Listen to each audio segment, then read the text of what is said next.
Actually, it's going there.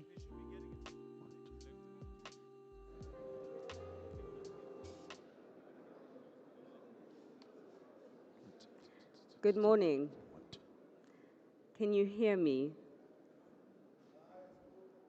Uh,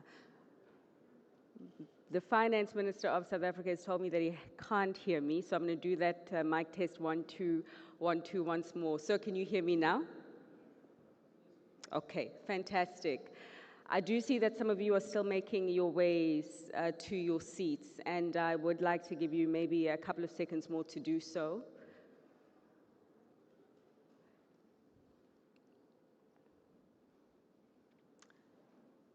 Okay, fantastic. I think that it's safe enough for us to begin.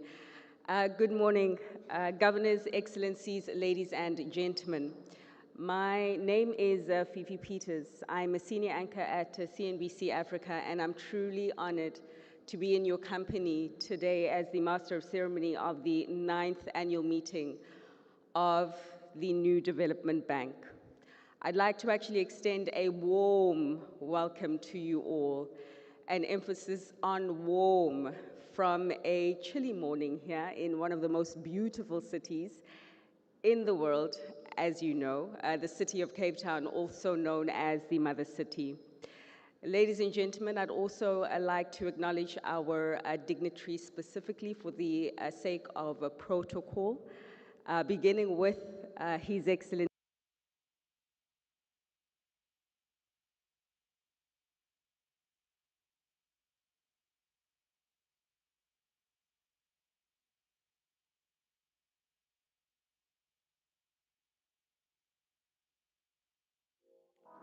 You gotta go the holy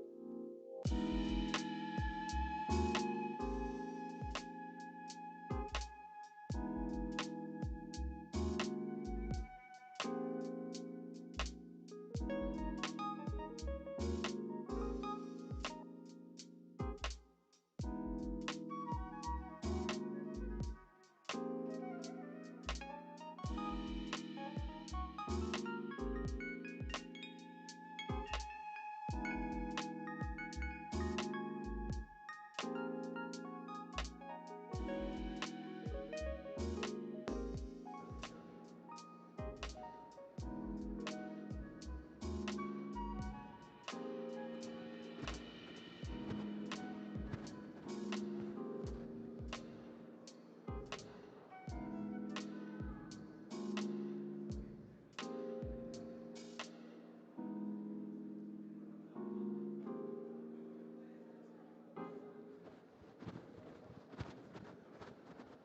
Ladies and gentlemen, apologies for that slight technical glitch.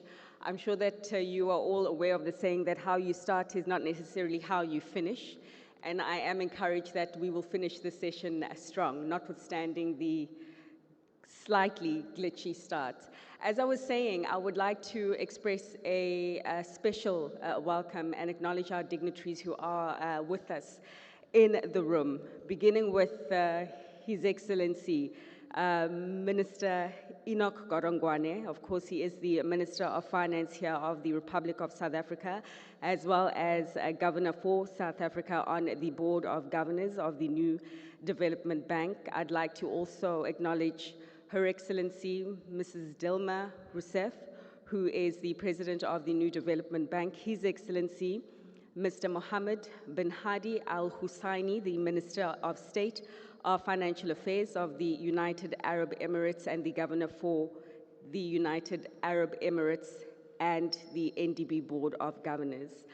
I'd also like to acknowledge in our midst Her Excellency Dr. Rania Al Mashat, the Minister of Planning, Economic Development and International Cooperation of the Arab Republic of Egypt and the Governor for Egypt and the NDB Board of Governors.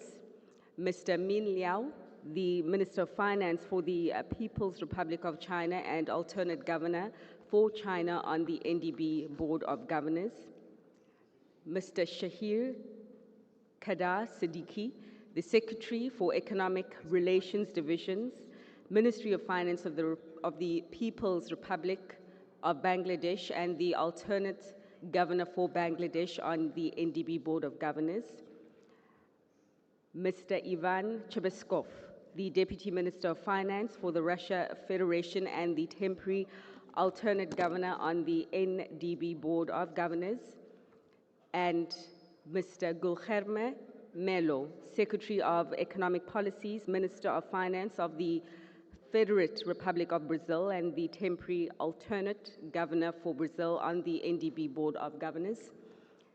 And last but not least, Ms. Manisha Sinha, the Additional Secretary for the Department of Economic Affairs, Ministry of Finance of the Republic of India and the temporary alternate Governor for India. You are all welcome. I would also like you to please join me in watching this very brief, short video to officially open today's plenary.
So if you feel the need to applause, let me not hold you back. And perhaps maybe we can join him, the rest of the room. As you do know by now, the theme of this year's meeting is investing in a sustainable future. And I think that we will all be in agreement that it's a KPI that is no longer aspirational right now, but it's a KPI that is imperative and is of paramount importance for the social fabric, not only of the BRICS and the Global South, but society at large, notwithstanding the complexities, which we will hear a lot of, but I'm hoping we do hear a lot of the solutions of navigating what is a difficult path right now. Ladies and gentlemen, before I do introduce our first speaker for this morning, I'd also like to acknowledge the presence of other dignitaries in the room. His Excellency Mr. Lee Quinjin, who is the President of the Asian Infrastructure Investment Bank, as well as ambassadors, consul generals, and members of the diplomatic corps.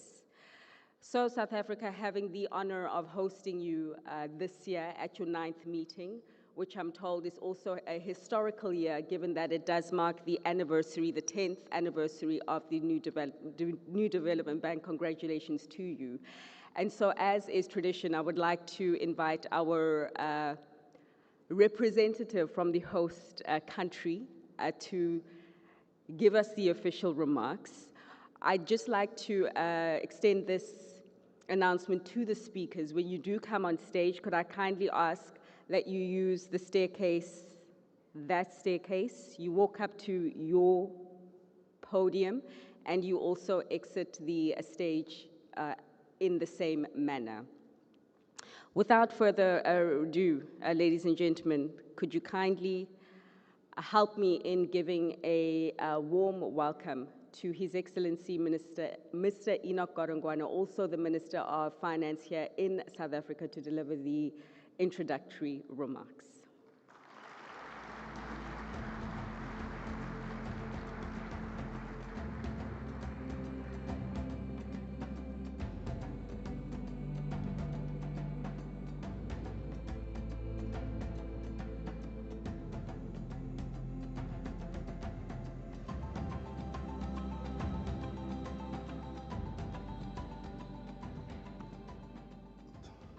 Thank you, Fifi, Program Director. I was a bit shocked earlier on. Dr. Ramkopa told us load shedding is a thing of the past. When there was a glitch, I got so worried that load shedding is back. South Africans know what we were talking about. The President of the New Development Bank, Her Excellency Dina Rousseff, governors, alternate governors of the New Development Bank, who are my colleagues, esteemed guests, it gives me great pleasure to welcome you all to South Africa for the 9th meetings of the New Development Bank. It has been 10 years since Brazil, Russia, India, China, and South Africa, the BRICS countries, signed the articles of the New Development Bank at the 6th BRICS Summit in Fortaleza, making the establishment of the first multinational development institution by emerging and developing countries. In line with our aspiration as the BRICS countries, the NDB has truly emerged as a platform for promoting sustainable development and addressing the challenges faced by developing nations. 10 years into the life of the NDB, the timing is optimal to assess the growth and evolution of the bank. Notably, the bank welcomed our 4 new members nations: Bangladesh, the United Arab Emirates, Uruguay in September 2021, and Egypt in December 2021. This signifies a new chapter for the bank. The NDB has kept to its commitment to not only benefit BRICS countries, but to extend its horizon to the other emerging markets and developing countries, to build a world that is fair, a world that is just, a world that is also inclusive and prosperous. While the bank has made significant progress since being operational, we must recognize that there is still much work to be done. Therefore, as we grow and strengthen the NDB as an institution, we must not lose sight of its developmental mandate. There's a need to address global challenges such as geopolitical challenges which impact on multilateralism, escalating climate stress, widening economic and social divides, and challenges we face at a national level. These include poverty, inequality, and unemployment that continue to plague our societies. In this light, we see the NDB as an important partner in the quest for sustainable development. The bank must be unwavering in its commitment to the SDGs as it remains the most relevant benchmark for the developmental priorities of developing countries. Therefore, we call for more visible thought leadership on how the bank can play a more catalytic role in the achievement of SDGs in developing and emerging markets. As the 2030 agenda draws near, increased momentum towards achieving the SDGs is imperative. This is a critical time of global development partners to come together and convey a strong message on the broad developmental agenda. Progress on the SDGs will require targeted investment. Access to constitutional development finance for developing countries is imperative to ensure accelerated progress in addressing the development challenges and achieving inclusive growth that creates economic opportunities for all. In addition, there's a need for sizable increases and greater stability in the flow of private capital investment. The NDB can play an essential role in mobilizing private investment and ensuring it flows where it is needed most. The bank must implement innovative financing instruments to crowd in private sector participation. This should be accompanied by technological transfer and capacity building support as multidimensional enablers to accelerate the implementation of the SDGs, especially in key areas such as renewable energy, infrastructure development, digital access, and job creation. The international financial system is crucial to augment the finance needs of developing and emerging countries. Investment in infrastructure is central to the achievement of our developmental goals. Infrastructure is an enormous economic multiplier, provide dividends for an economy long after the infrastructure has been built. We believe that the NDB's activities in developing an emerging market will assist in addressing the large infrastructure finance gaps that has been impeding economic growth and development, particularly in Africa. In this low growth environment, where fiscal and monetary policy is limited, public and private role players need to collaborate to support growth. To this end, we look to the NDB to provide solutions aimed at de-risking infrastructure projects through its financial instruments to attract private capital. This will support infrastructure projects and provide technical assistance in designing innovative funding models and institutional arrangements that could accelerate infrastructure investment at country level.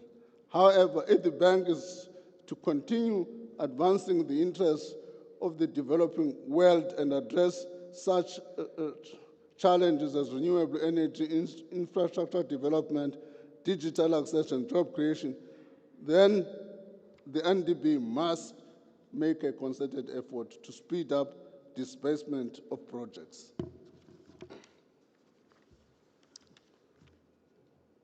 As more African countries become members of the NDB, we believe that the bank can play a very important role in the provision of infrastructure and addressing its infrastructure deficit. Global partnerships have a critical role to play in addressing global challenges and advancing sustainable development. The NDB should strongly affirm its commitment to global partnership and cooperation to ensure that no one is left behind in the global journey to development. A key principle that South Africa strongly supports for an effective and impactful approach to partnership is country ownership. Working with governments is a good way to know country circumstances to develop fit-for-purpose operations. This has been a comparative advantage of the NDB. To this end, we appreciate the NDB's leadership in ensuring that member countries connect around common developmental interests. The bank must continue to better align development cooperation with national priorities. And this can be achieved through consistent engagement and dialogue between the NDB and its member countries. South Africa wishes to underscore that we as members of the bank must do everything possible to preserve the integrity and financial sustainability of the bank. South Africa is committed to working hand in hand with the bank and its member countries to achieve sustainable development and create a better future for our people. I thank you.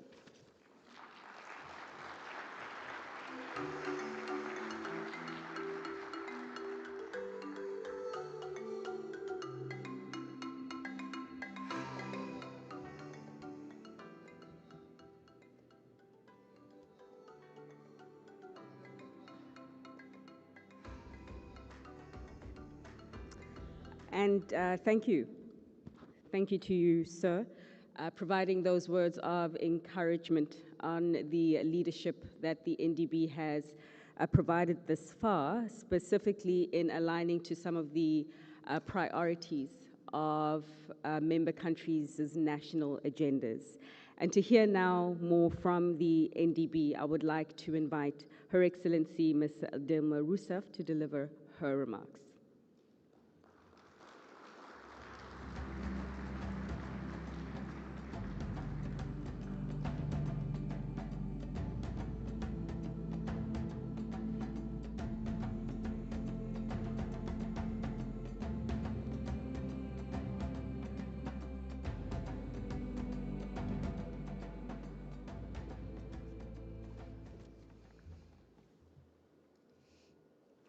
Good morning. First, I would like to extend my cordial greetings to the Board of Governors, to each governor present here. In the name of His Excellency Enoch Gondwana, Minister of Finance of South Africa, His Excellency Mohammed bin Hadi Al Husseini, Minister of Finance of United Arab Emirates, my dear friend, Her Excellency Hania Al Mashat, Minister of International Cooperation of Egypt, I thank you all the governors for their presence here. On behalf of New Development Bank, I would like to warmly thank the government of South Africa for hosting us in the beautiful city of Cape Town. Also, I would like to greet all the authorities, representatives, our member countries, especially the directors of the Board of Directors of NDB. I would like to greet also international organization, Multilateral Development Bank, and here I would like to thank the presence of His Excellency Jim Liqin, President of AIIB. All the other multilateral development banks and business leaders present at this open session of 9th annual meeting of NDB. The central theme of this meeting, Invest in a Sustainable Future, is at the core of the bank's activities and is one of the most priorities for the international community. It is rooted in the idea that economic growth, social inclusion, and environmental protection are interconnected and should be pursued simultaneously. This is the meaning of sustainable development. This vision was crystallized in 2015 United Nations Sustainable Development Goals, which provide a comprehensive framework for addressing this global challenge. For our countries, sustainable economic development requires also an industrial basis and capacity in science, technology, and innovation that contribute to an expansion of productivity and better jobs. It also calls for collaboration among governments, business, and individuals to create systems that are both economically viable and environmentally friendly. On the other hand, systemic changes, especially in the international financial architecture, are urgently needed. As we know, emerging markets and developed countries face significant challenges to achieve sustainable development, such as inequality, extreme poverty, inadequate infrastructure, and insufficient access to education, health, and housing. For us, just transition requires a huge amount of resources and long-term financing. The multilateral development banks, like NDB, can help in this challenging environment. However, it seems unlikely to mobilize more investment to sustain development without tackling the issue in many countries, mainly developing ones, of indebtedness. According to the World Bank estimation, the 10 developed economies on the planet have a combined debt of around 87 trillion US dollars. I talk about developed countries. Financing such high public debts drains a significant portion of the huge liquidity available in international markets. This liquidity could otherwise be channeled into financing the debt of emerging markets and developed countries, and thus the necessary investments to sustain development. For our developing countries, indebtedness becomes an excessive burden. As we know, fiscal space is essential to ensure that governments can simultaneously invest in development actions, combat climate change, and achieve the Sustainable Development Goals. Nevertheless, the debt of developing countries is growing too much and too fast. For instance, interest payments in developed countries have increased more quickly than public spending on infrastructure, health, education, and housing over the past decade. External shock, such as rises in interest rates in international markets and excessive depreciation of their currencies, end up fueling a vicious cycle of indebtedness. The mismatch between debt in strong currency and the income generated by the projects create a barrier to sovereign and non-sovereign investment in developed economies. For that, we need to put in place some actions. One, it is necessary to channel the international liquidity to developing economies, to developed countries, and reduce the burden of high interest rates. Second, develop alternatives like the financing local currency to provide a wider the fiscal space to invest. So, new financial solutions are needed for emerging markets in developed countries. Diversifying funding sources and using a broader currency basket improves economic resilience against shocks associated with monetary policy decisions. It can strengthen the fiscal situation to enabling financial logistics, social and digital infrastructure, housing, water and sanitation, education and health. The use of local currency is therefore one strategic option. The availability of credit in local currency and/or currency swaps helps to tackle exposure to exchange rate and interest rate risks.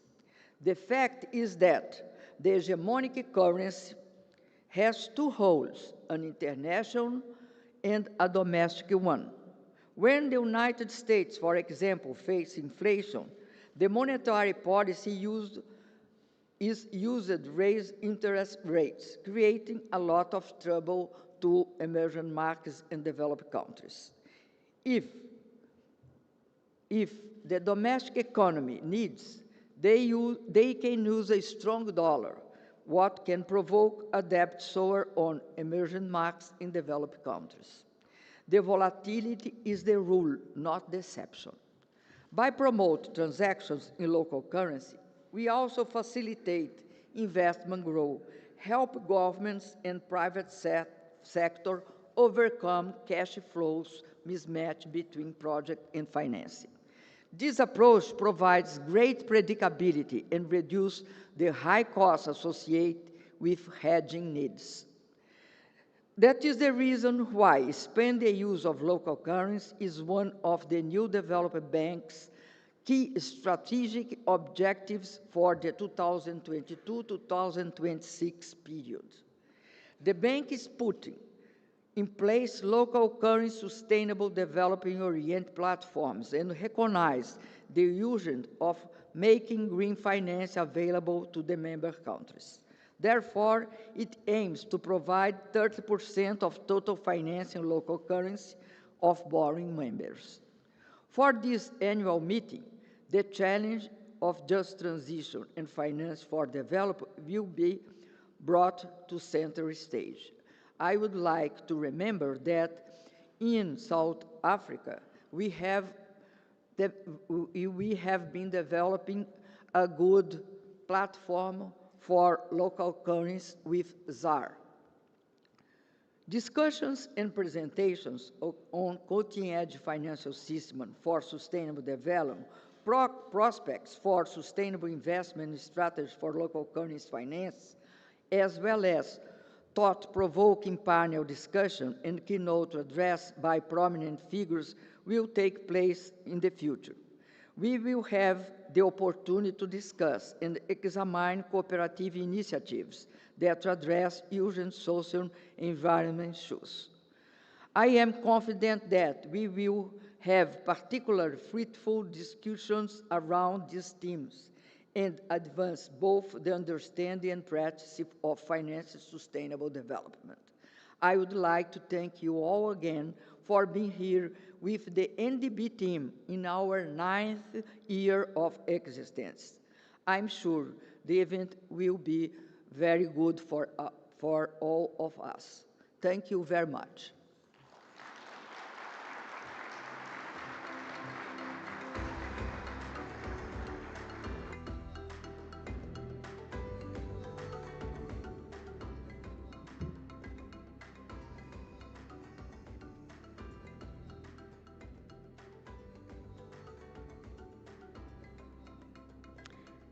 And thanks to you, Ms. Rousseff, ma'am. I would like to now invite His Excellency, Mr. Mohammed bin Hadi Al Husseini, to the podium, the Minister of State of Financial Affairs of the United Arab Emirates and Governor of the UAE on the NDB Board of Governors.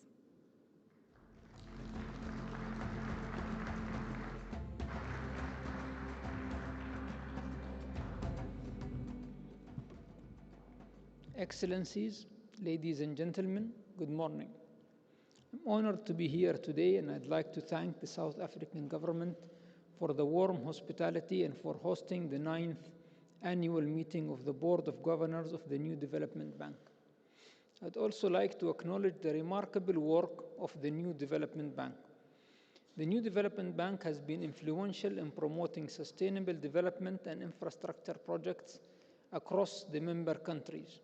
The UAE fully supports the ongoing efforts to expand the bank's membership. Within the New Development Bank framework, one of our key priorities is the promotion of local currency lending. This priority is vital for diversifying the bank's funding sources, offering better pricing mix to its borrowers by mitigating exchange rate risks. Furthermore, private sector participation in the new development bank projects plays an important role in driving innovation and economic growth. In this light, the UAE encourages the new development bank to continue fostering partnerships with the private enterprises. We also commend the new development bank for its proactive approach in implementing the capital adequacy framework recommendations by actively shifting the risk appetite definition toward shareholder-defined limits. The new development bank has taken a critical step towards increasing its lending headroom. As we look into the future, it's imperative that the new development bank continue its collaborative efforts with other NDBs in the areas of co-financing and knowledge sharing. By working together, the new development bank can amplify its impact and drive sustainable development on a global scale. I look forward to our continued collaboration and the positive outcome it will bring. Thank you.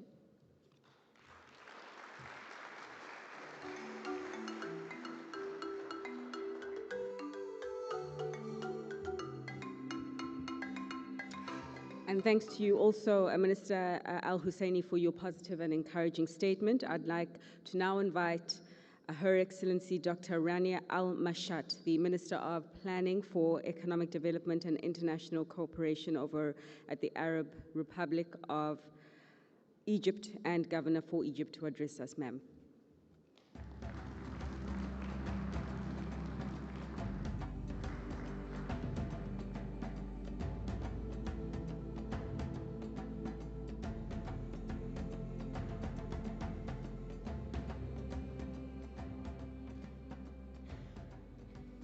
Well, thank you very much. Good morning, Madam President Delma, Excellencies, Minister of Finance of South Africa, our dear friend Enoch, also Minister Mohammed Al-Husseini, Minister of Finance from the United Arab Emirates, and all dignitaries who are here, esteemed governors and colleagues.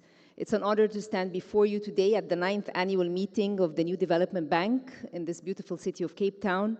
And let me extend our gratitude to the host country, South Africa, not just for the hospitality today, but also for the leadership over the journey of the NDB. Last year, I participated here as an alternate governor, only Minister of International Cooperation. Today, it's an honor to be the governor of Egypt at the NDB as Minister of Planning, Economic Development, and International Cooperation.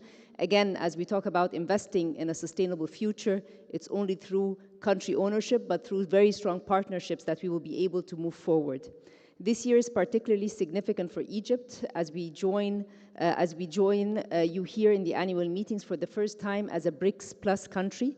This membership represents not only a recognition of our growing economic potential, but also an alignment with the values and objectives of different BRICS nations, rooted in fostering inclusive growth and enhancing cooperation among emerging markets and developing countries.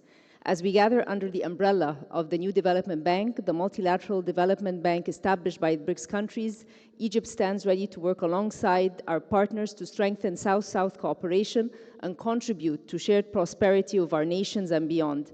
This meeting is a testament to our collective commitment to sustainable development, a shared mission that has become ever more crucial in these very challenging times.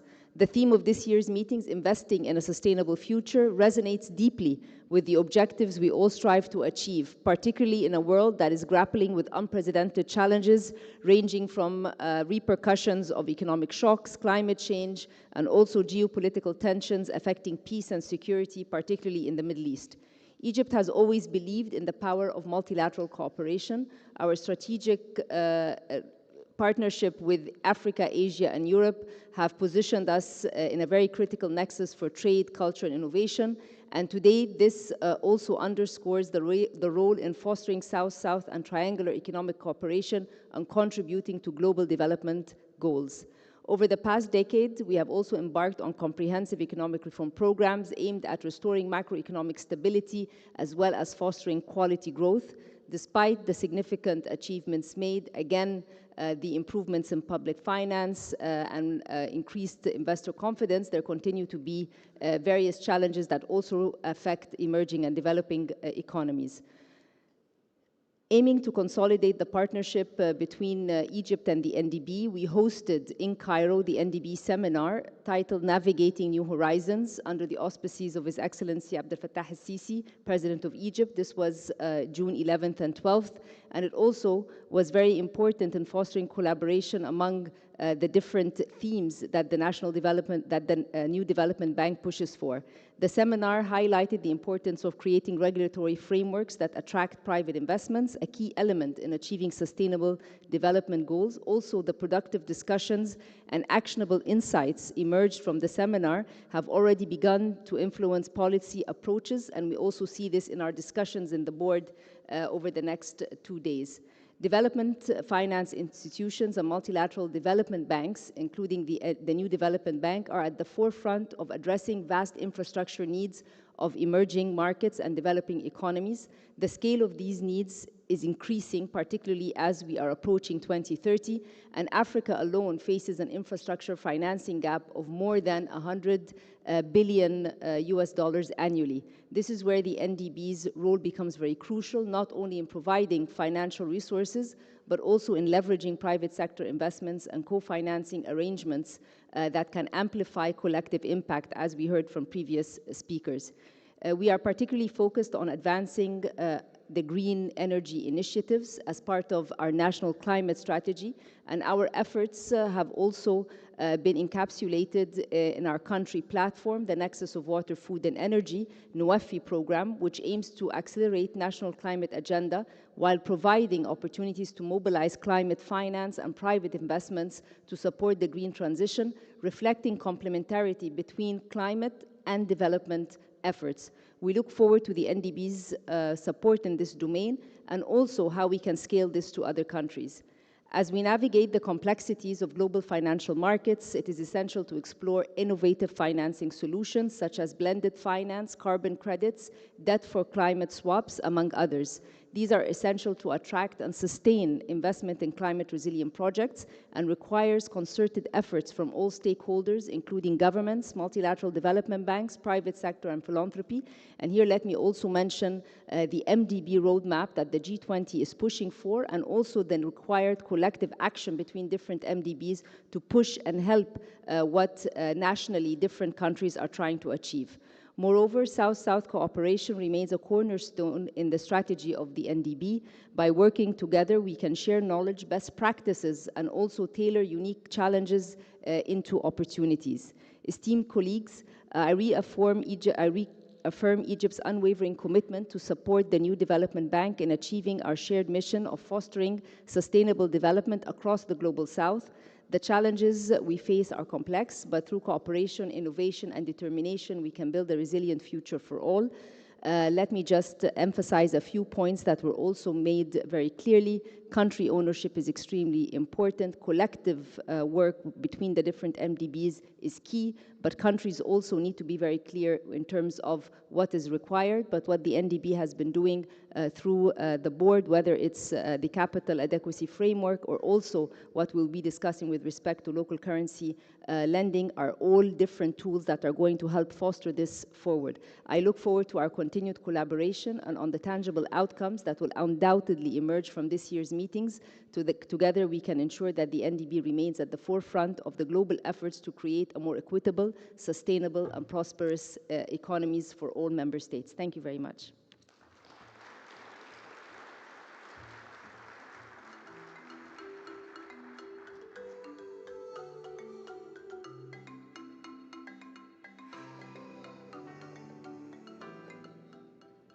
And thank you, Minister Al-Mashad, for your intervention.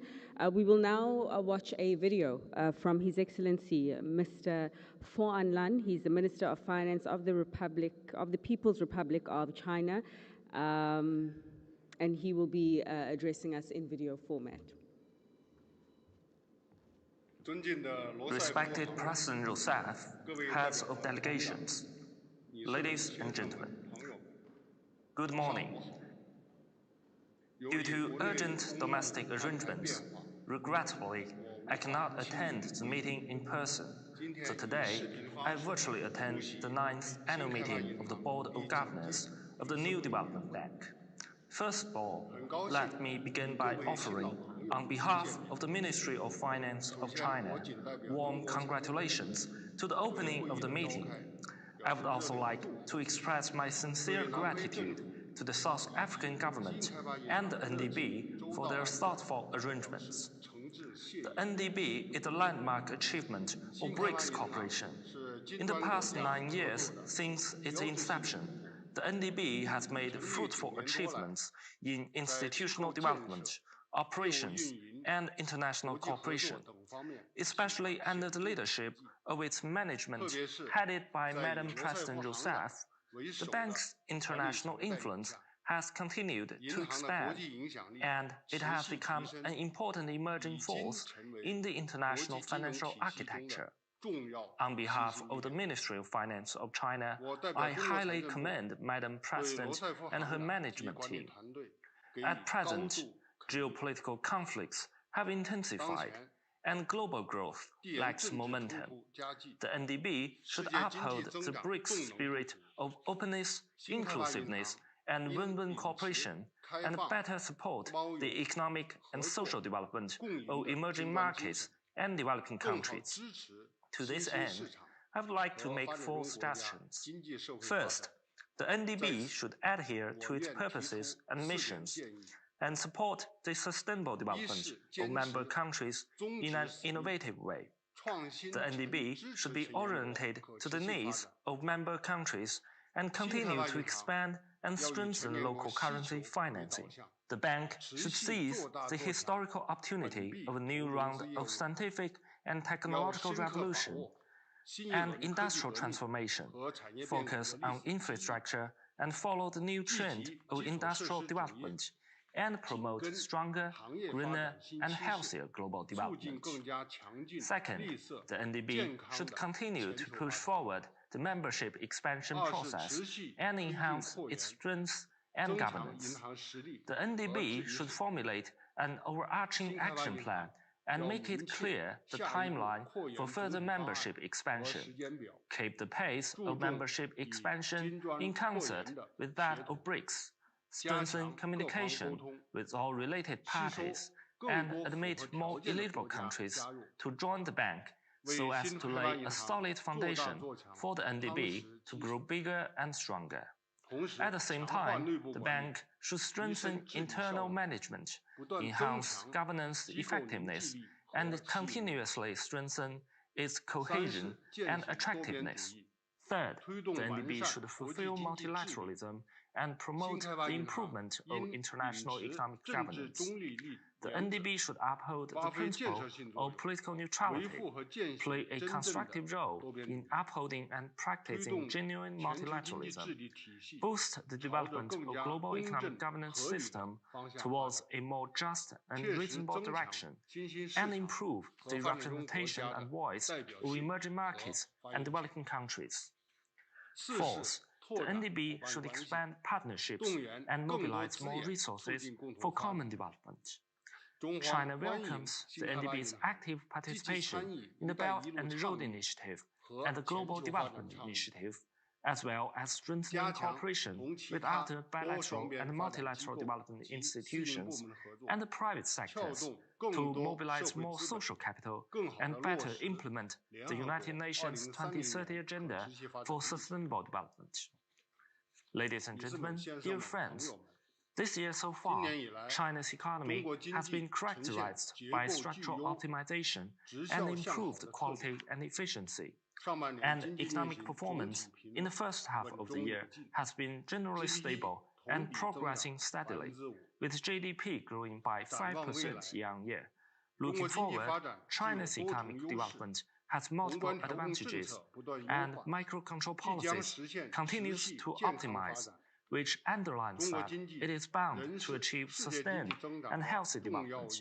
And China's economy will still be an important engine of growth and a stabilizer for the world economy. The third plenary session of the 20th Central Committee of the Communist Party of China, which concluded last month, made systematic plans for China's future reform blueprint, proposing that we must adhere to the basic national policy of opening up and build a new open economic system at a higher level.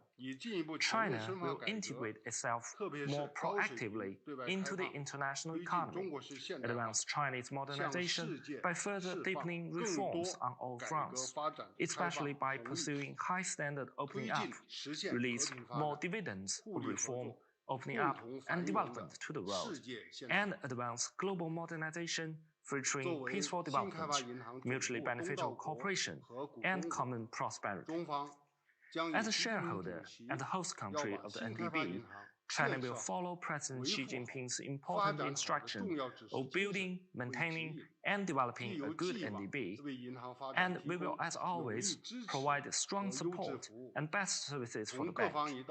We are always willing to work with all parties to build the NDB into a new type multilateral development institution of the 21st century. In the end, I wish this annual meeting every success.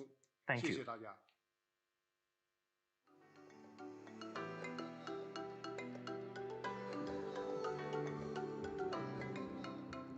And thanks, of course, to Mr. Lan.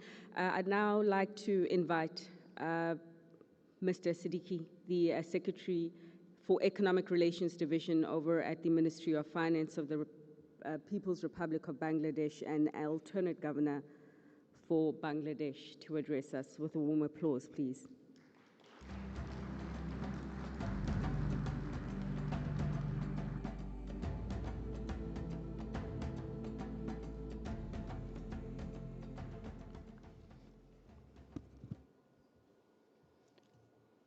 Mr. Chairman, President of the New Development Bank, Her Excellency Dilma Rousseff, esteemed governors, distinguished delegates, excellencies, ladies and gentlemen, a very good morning to all of you. I'd like to begin by expressing my heartfelt appreciation to the government of the Republic of South Africa and the New Development Bank for hosting this significant gathering in the vibrant city of Cape Town, a place rich in culture and history. It is an honor to be part of this esteemed assembly where we come together to forge pathways for a sustainable future. Mr. Chairman, I extend my deepest gratitude to all of you for embracing Bangladesh as a member of this distinguished family. This membership is a gateway to new partnerships, enabling us to exchange knowledge, experiences, and innovations as we work towards transforming our economy to create a prosperous and inclusive world for all. I'd like to take this opportunity to thank NDB for showing its interest in providing good support, $1 billion every year to Bangladesh.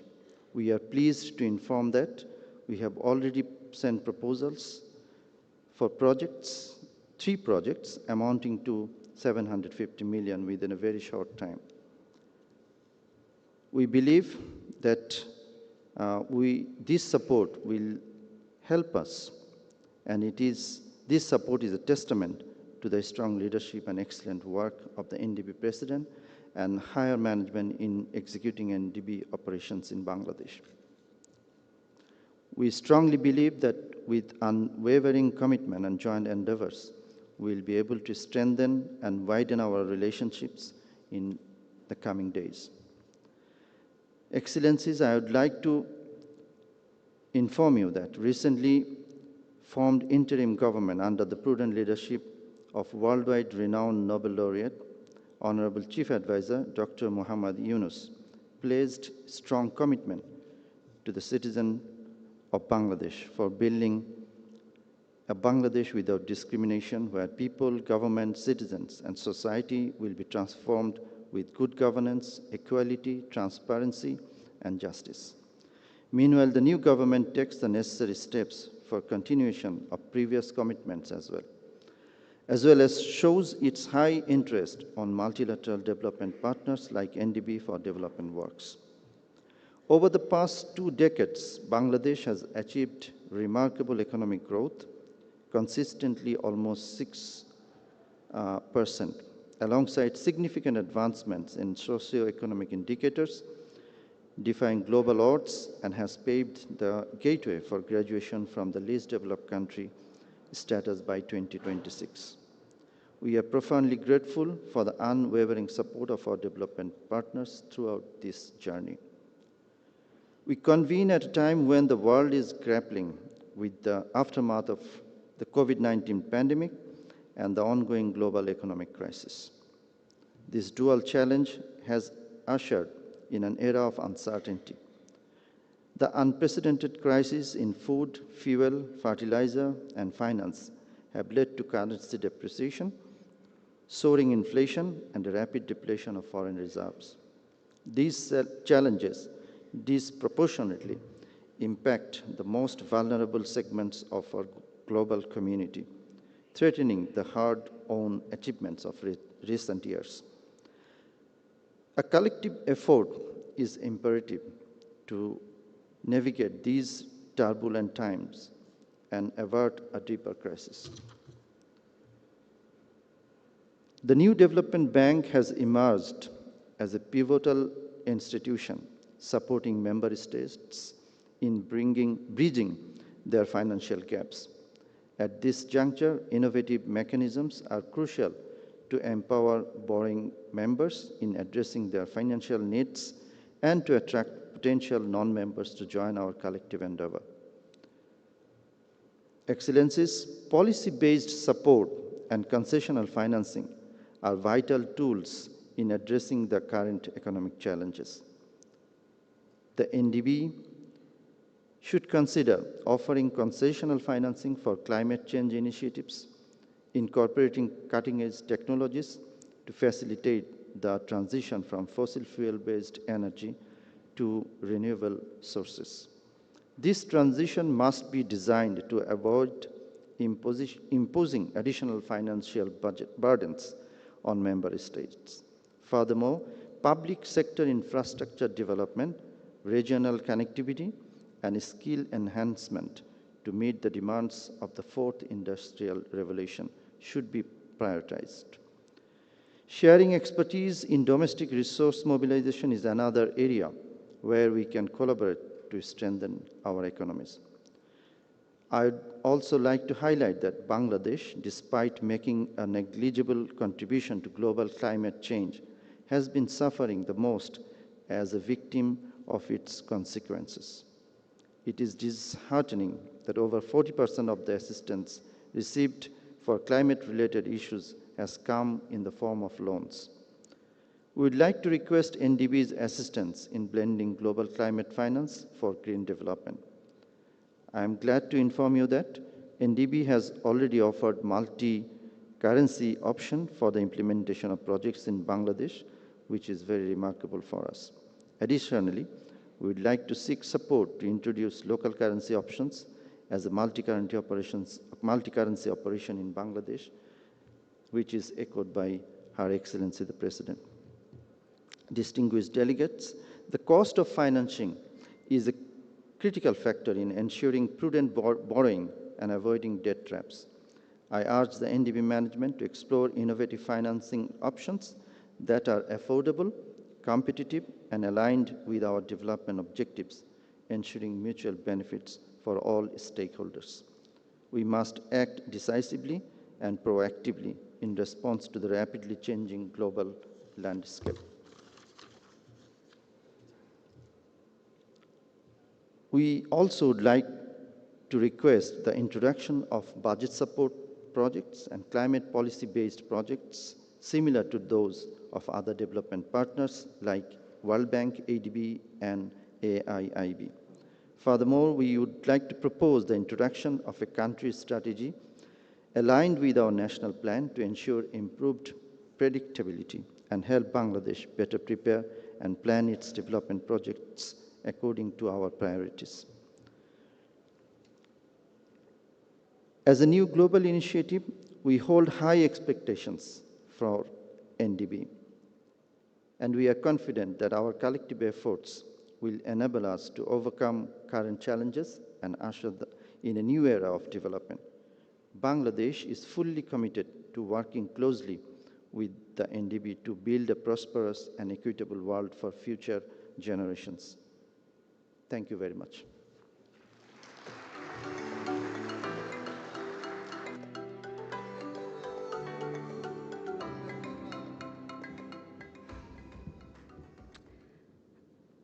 And thank you, Mr. Siddiqui, there for your heartfelt plea as well to your colleagues to consider a different form of financing as it does pertain to the climate risk that is affecting us all. I would also, ladies and gentlemen, like to acknowledge in the room Ms. Michelle Phillips, who is the Group Chief Executive Officer at Transnet Limited here in South Africa. You're welcome, ma'am. Moving on to our next speaker, I would like to invite Mr. Guilherme Melo, Secretary of Economic Policies, Ministry of Finance of the Federative Republic of Brazil, and NDB Temporary Alternate Governor for Brazil. Thank you, sir.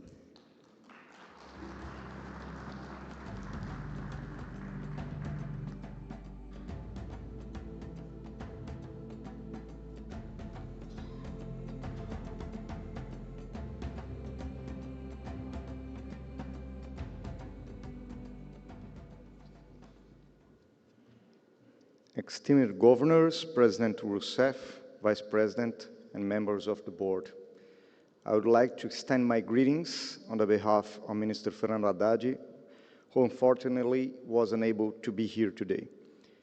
It's a great honor to be here and to participate in this meeting of the Board of Governors of the New Development Bank. I am grateful for the opportunity to stand alongside such distinguished colleagues united by the common goal of promoting financial solutions that drive growth in development and emerging countries. It's with profound sense of duty that we begin this discussion on topics that are crucial for the future of our nations and for the global well-being. We are at a pivotal moment in which the challenges faced are indeed complex. It's in this environment that we must, more than ever, strengthen our cooperation and redefine our approaches, placing sustainability and social justice at the heart of our joint actions. It's becoming increasingly evident that sustainable global investment is not just an option, but an urgent requirement. We must accelerate our efforts to ensure that economic development is prime, green, and inclusive. This requires coordinated action between governments, financial institutions, and the private sector. Only through robust collaboration can we promote governance, social justice, and environmental protection, essential pillars for a prosperous and equitable future.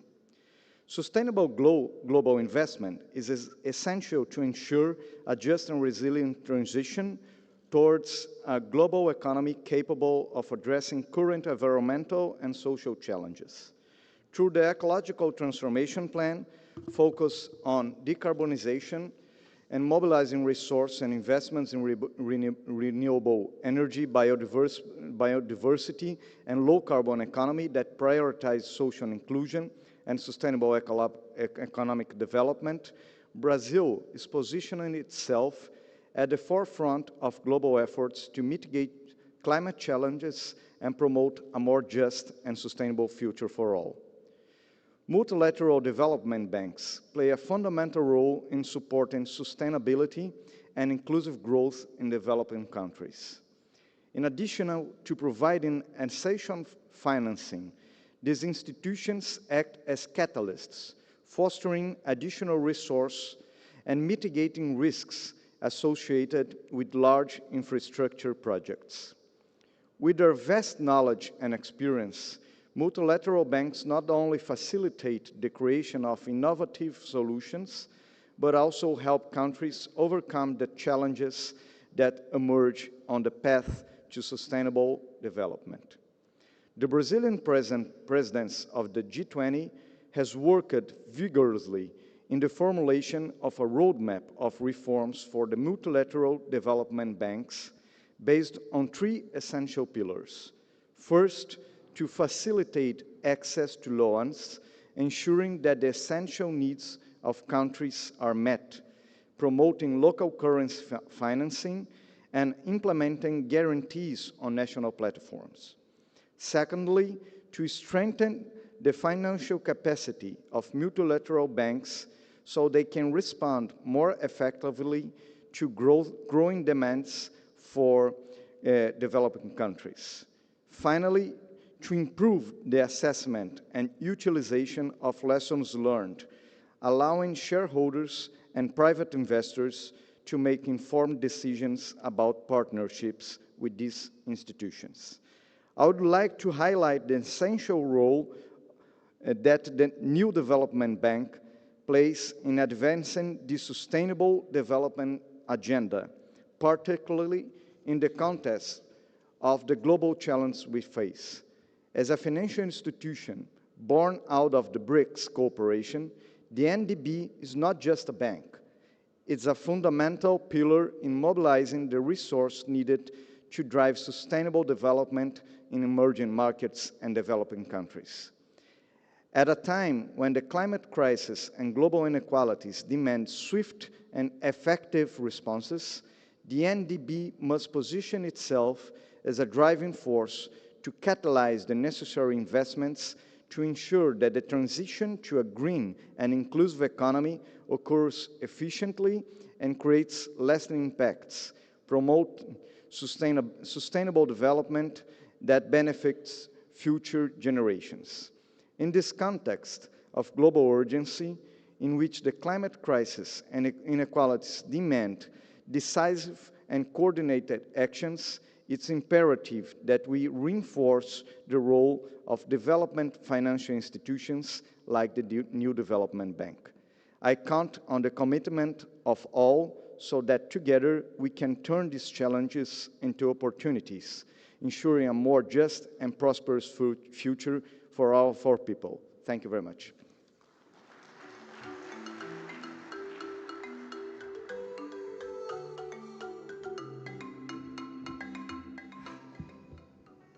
And much appreciation to you also, Secretary Mello, for your interventions. Ladies and gents, I'd like to invite now Mr. Ivan Chebeskov, Deputy Minister of Finance of the Russian Federation.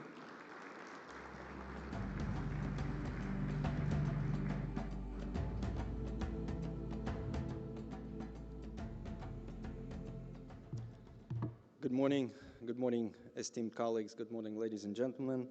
We appreciate the invitation of our South African friends to hold the annual meeting of the New Development Bank in the beautiful Cape Town. It's really an honor to be here and to join all of you.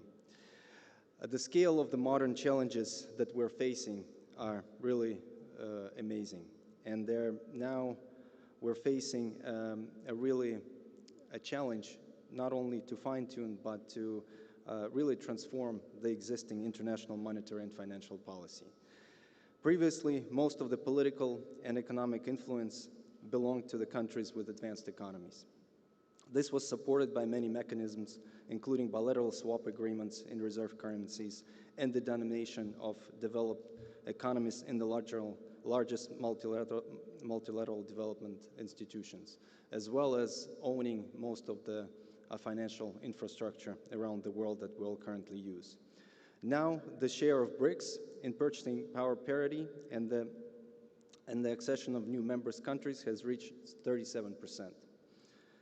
And it's already surpassed the G7 countries. However, despite the increasing influence of the BRICS countries and in the global economy, our position continues to be vulnerable to the decision by a limited number of countries. We're still influenced mostly by the policies in the G7 countries, and Madam President talked about this also today. This, in turn, creates global cycles of volatility in production and capital flows and intensifies the need to improve the financial system on an inclusive basis. In this direction, that has become a priority for Russia's presidency in BRICS. We also outlined the need to transform and modify the current financial system. According to our evaluations, a more flexible system of allocation of financing for development and anti-crisis support can lead to an additional increase in GDP growth rates in developing countries. Such financing should ensure that all sustainable development goals are achieved in an integrated manner.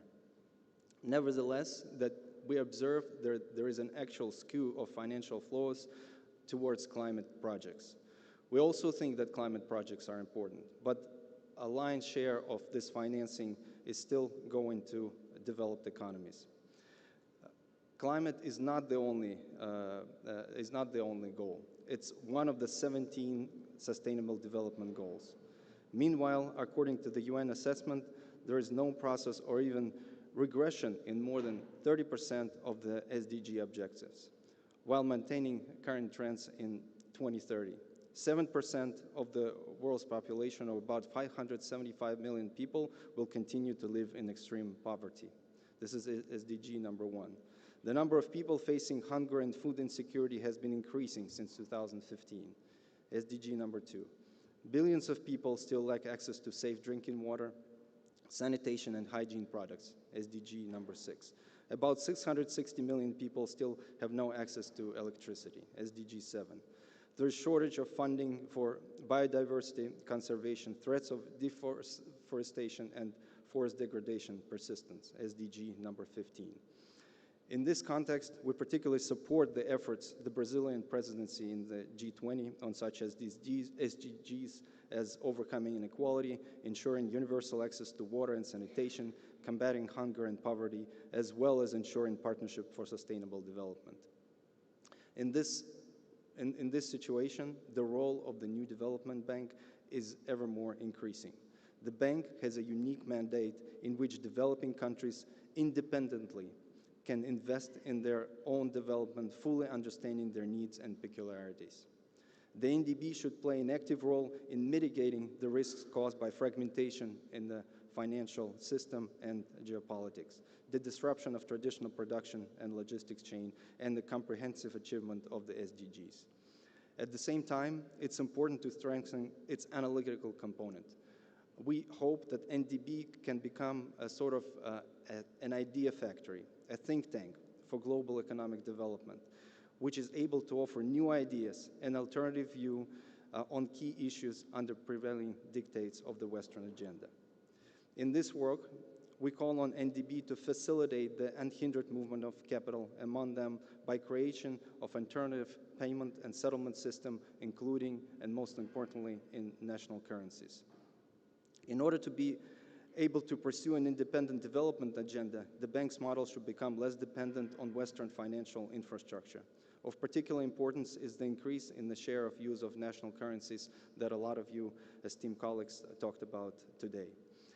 But also including attracting new resources in national currencies.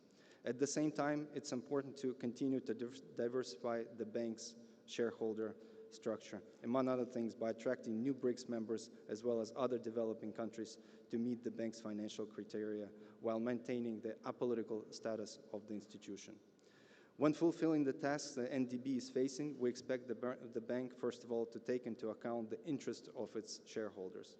It's important for the bank to rely on the internal resources of its shareholders and not be afraid to implement an independent development agenda. I'm sure that NDB will successfully cope with all the challenges that we're currently facing. Thank you.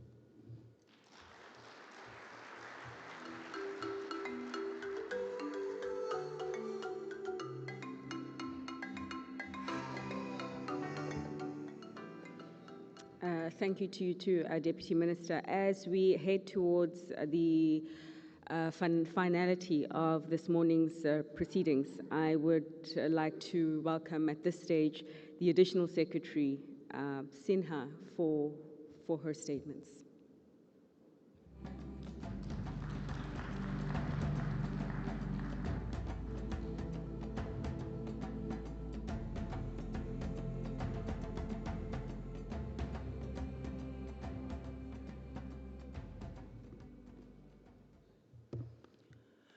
Good morning, distinguished guests, distinguished governors, President NDB, all other honored guests here, senior management, ladies and gentlemen.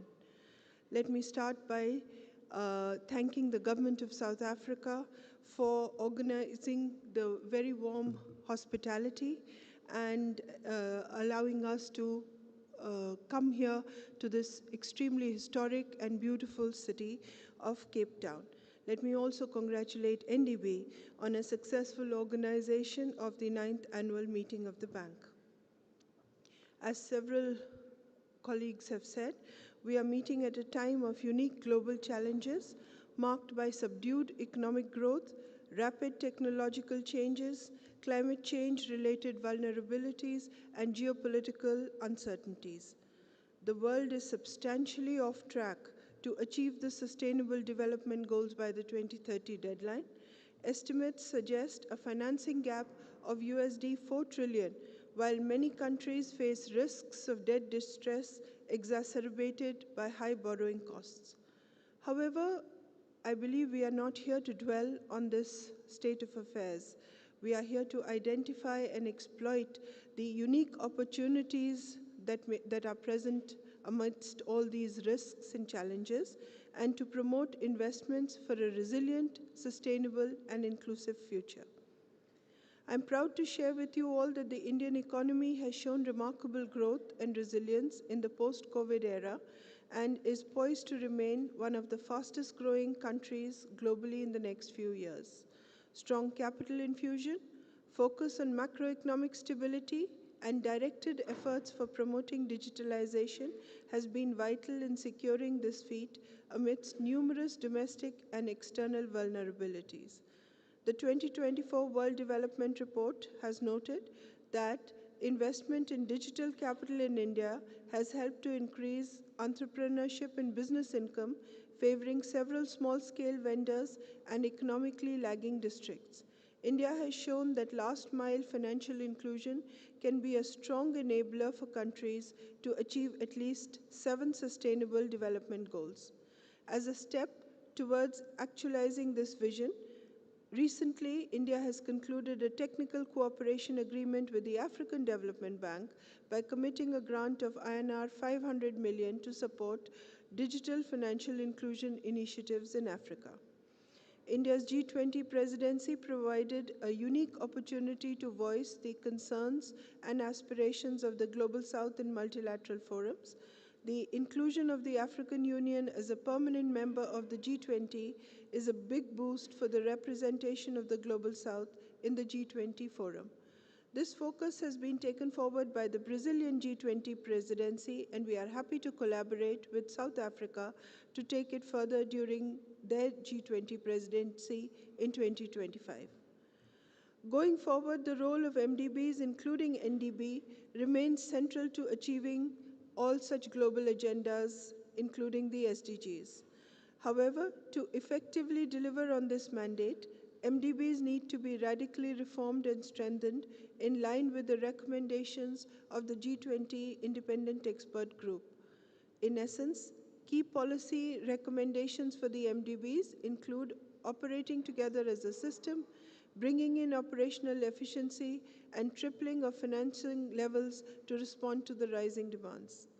In particular, NDB is looked upon to scale its investments in emerging sectors such as clean energy, disaster-resilient infrastructure, and social infrastructure, with a keen focus on health, education, and digital infrastructure. Apart from direct investments to phase in renewables, low-carbon technology transfer is also of increasing relevance. To effectively deliver on all these expectations, NDB needs to significantly scale up funding capacity, mobilize additional private capital, and widen the horizon of its non-lending services. Standardization and scale of financial products, and fostering of an enabling environment, particularly through de-risking, greater use of guarantees, and insurance, is key to attracting and mobilizing greater private capital. In addition, Addressing technology risk, development risk, and pricing risk are critical for incentivizing the institutional investors to promote adoption of renewable energy. Overall, there is an urgent need for transformation of the MDB system and NDB in particular, and alignment of the international financial architecture with the principles of sustainable development.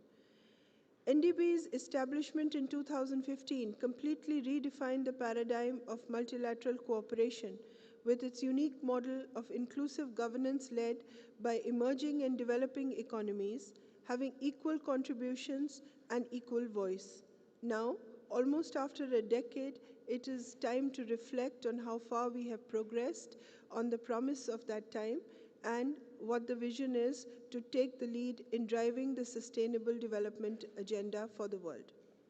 Finally, the key to all these interventions lies in strategic partnerships and effective collaborations. So let us all rise to the challenge with collective wisdom, experience, skills, and technology. In conclusion, I would assure you of India's continued cooperation with the NDBs, with the member countries, and the larger global community in this journey. Thank you all very much.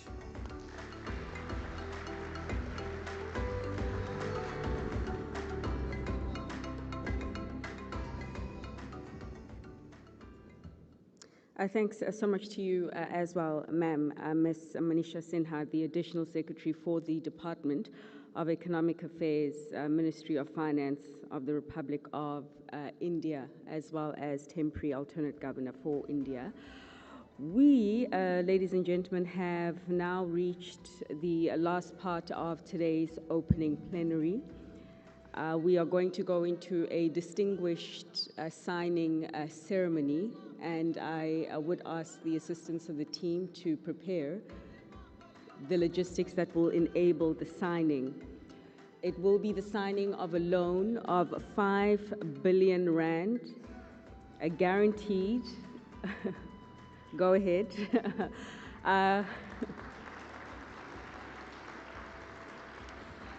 it will be a loan guaranteed by the government of the Republic of South Africa, and it will be a loan that will be going to Transnet, one of the state-owned companies here in South Africa.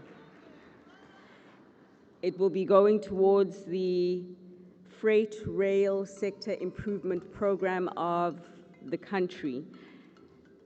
I would kindly ask that you all remain in your seats as we do commence with that signing ceremony shortly.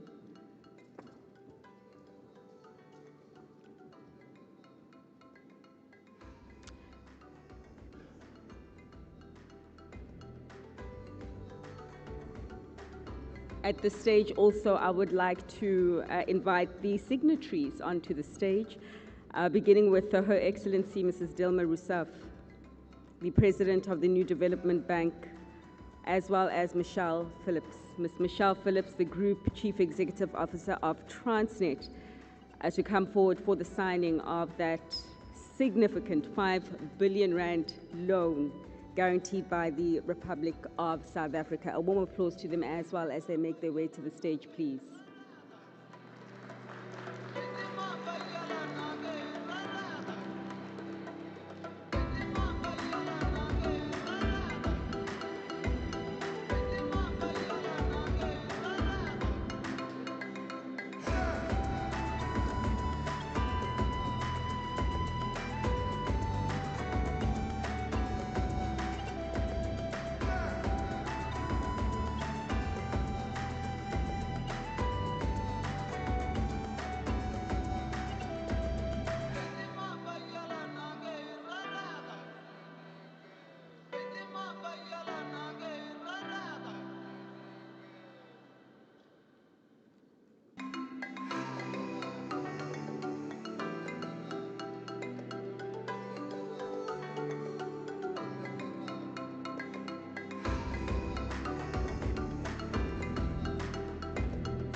Fantastic, congratulations to you.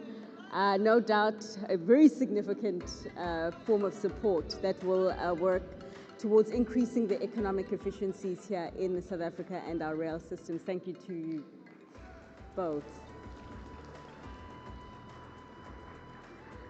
Logistics, of course, a key part of the development of any economy, and certainly a key support for South Africa's ambitions to advance on its National Development Plan for 2030. Ladies and gentlemen, this does, of course, bring us to the close of today's opening plenary, and I would like to thank you all for your attendance with us this morning.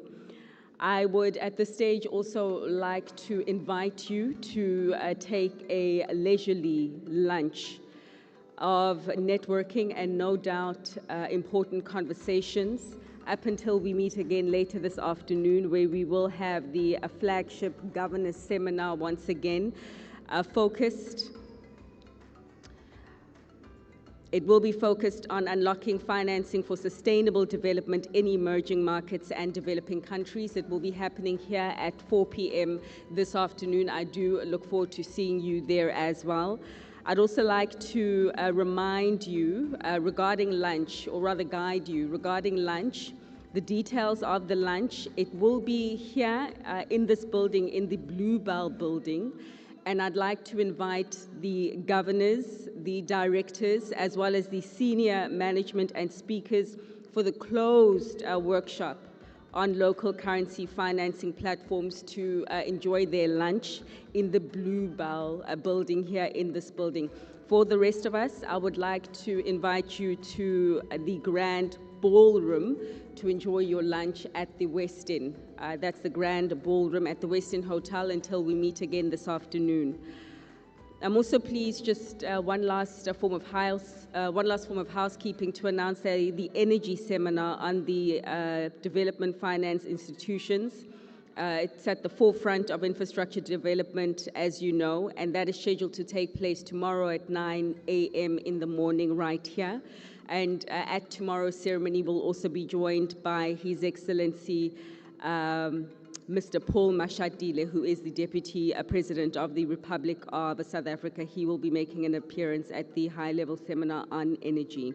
Ladies and gentlemen, with that said, I'd like to officially bring today's program to a close. I would like to just ask for the rest of us to remain seated while we allow our dignitaries who are seated in front to make their way out the room first. Thank you.